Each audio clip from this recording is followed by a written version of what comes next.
While there is some doubt that women actually engaged in frontline battle during the American Revolution, there is no doubt that women had an impact in the fight for America's freedom.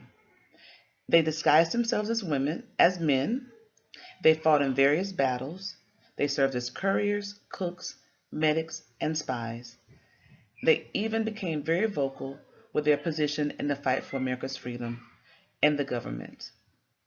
Had it not been for Miriam rescuing Moses from the Nile River over 2,000 years ago, the children of Israel would still be in bondage.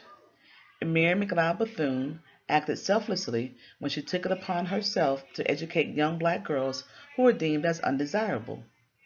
Young Malala Yousafzai risked her life to bring awareness to the plight of Pakistan's disdain in educating girls. Miriam Magdalene, Ruth, Deborah, Cleopatra, Harriet Tubman, Queen Victoria, Joan of Arc, Mother Teresa, Sacagawea, Mata Hari, Maria Curie. You've heard of those names. How about Deborah Sampson, Sybil Ludington, Molly Pitcher, Mamie Kate, Abigail Adams, Martha Washington? Brave women, all non-compromising, all fierce. They span centuries. They may share ethnicity. Some may share the same age, maybe different lifestyles, but the struggle was all the same. The common bond was taking a stand for what they believed to be the truth. In my introduction, I mentioned Deborah Sampson, but let me tell you a little bit more about who she was. She disguised herself as a man and indeed joined the Patriot forces. She acted as a scout, she led an expedition, a raid, she dug ditches, and she endured cannon fire. Deborah was born in Massachusetts on December 17, 1760. She was orphaned by the age of 10, and worked as an indentured servant until the age of 18. She was a self-taught woman. One of her many jobs was that of a teacher, and one was a weaver. She was a tall woman, a robust woman, and it is said that she, because of her build and her look, that it was not hard for her to disguise herself as a man. But it played to her advantage because she fought in many battles in the American Revolution. She was able to hide her secret for almost 2 years. Her secret became known when, after a battle, she was wounded. She became ill, fell unconscious, and was rushed to the hospital.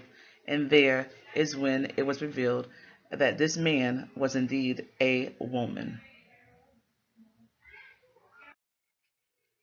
Deborah received an honorable discharge on October 23, 1783, and she earned a full military pension for her participation in the Revolutionary War. She died on April 29, 1827, at the age of 66. Her remains are buried at Rock Ridge Cemetery in Sharon, Massachusetts. Listen, my children, and you shall hear of a lovely feminine Paul Revere who rode an equally famous ride through a different part of the countryside, where Sybil Ludington's name recalls a ride as daring as that of Paul's. That is a poem that was written by Burton Braley to honor Sybil Ludington. Many have heard of Paul Revere and his midnight ride, but how many has heard of Sybil Ludington, the 16-year-old female midnight rider? The bronze statue of Sybil and her horse Star stands on the shore of Lake Glenedia in Carmel, New York. The statue was dedicated in 1961. There are smaller replicas in Danbury, Connecticut, and at the headquarters of the Daughters of the American Revolution in Washington, D.C. Sybil was born on April 5, 1761, in Kent, New York, to Abigail and Henry Ludington. She was the oldest of 12 children. Her father was Henry Ludington, a volunteer in the militia who became an aide to General George Washington. The elder Ludington learned that the British were taking Danbury, Connecticut by storm. They were already in the process of burning the city down. He wanted to alert the militia in the area to come to his home to gather so that they could then march on to Danbury to fend off the British from further destroying the city. But he could not leave his post. So therein lied the problem. How can I get word to the militia to come here so that we can defend the British? Well, here comes the hero or the heroine. Sybil stepped up and she volunteered to alert the militia for her father. After reviewing the plans with her father on where she should ride, who she should contact, or who she should alert, Sybil mounted her horse Star, and during the night, during the rain, she left her home with a loud voice, determination, faith, and a stick to alert the men of her father's plans.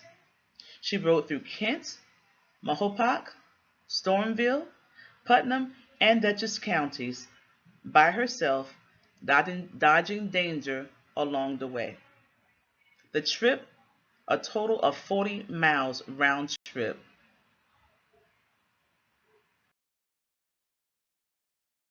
When Sybil made it back home, she was greeted by the 400 plus men that she was able to gather.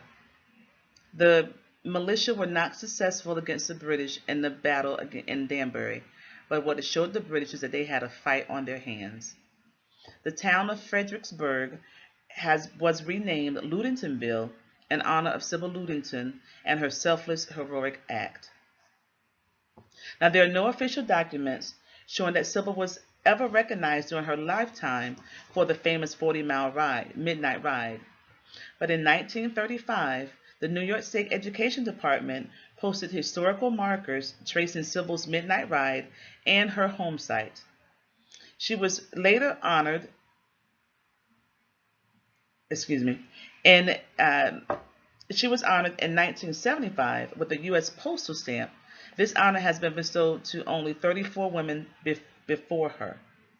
Sybil died on February 26, 1839, at the age of 77. She is buried in Paterson, New York, in the same cemetery as her father. Women served as spies, medics, cooks, couriers, and disguised themselves as soldiers in the American Revolution. They grieved as widows, worked in the fields and in the home, taking up where their husbands, fathers, and brothers left off. Deborah Sampson, Sybil Ludington, Mamie Kate, Phyllis Wheatley, Molly Pitcher, Abigail Adams, Martha Washington, and many more all helped in the fight for America's independence. He changes times and seasons. He removes kings and sets up kings. He gives wisdom to the wise and knowledge to those who have understanding. And that comes from Daniel 2, chapter 2, verses 21 and 22. This has been my presentation on two of the great women of the American Revolution, the unsung heroes.